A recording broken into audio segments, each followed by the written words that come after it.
A week ago, I asked my fellow leaders to help in preparing and providing the doses we need to vaccinate the whole world by the end of 2022.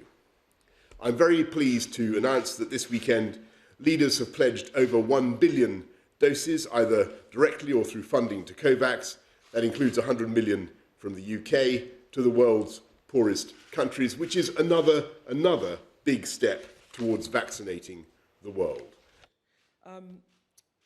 You gave very heavy hints of... G7 countries account for 20% of global carbon emissions, and we were clear this weekend that action has to start with us.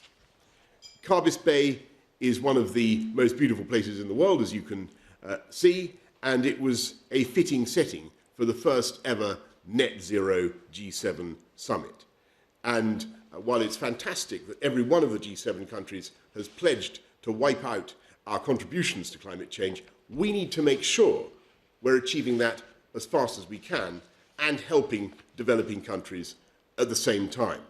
That Northern Ireland is as much part of the United Kingdom as Toulouse is. But on your point about the vaccines, you talked about a moral failure to supply more than.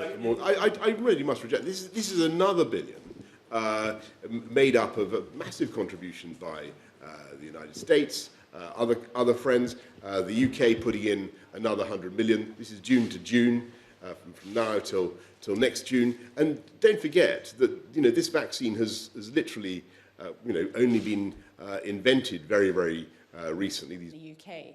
And you've listed what you believe to be the achievements of this summit, but... I do think there's a problem with zoonotic diseases, and this is clearly the thing we have to focus on.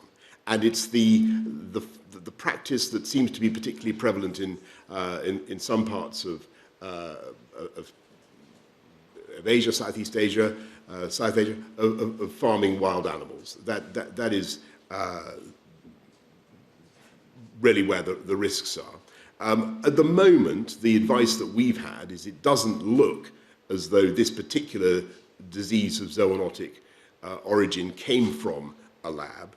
Clearly, anybody sensible would want to keep an open mind about that. But in tune with Donald Trump than you would be with Joe Biden. On your point about TRIPS and intellectual property and that route, look, I think the crucial thing is to make sure that we build up capacity, build up manufacturing capacity, fill and finish and manufacturing around the world, particularly in Africa. I think we should be sharing knowledge as much as we can, whilst obviously protecting as I think Dr. Ngozi of the WTO well put it, protecting the incentives for innovation. So you've got to accomplish both things at once. But what we think is the right way to go is to sell these vaccines at cost. And what is your message to businesses and people who may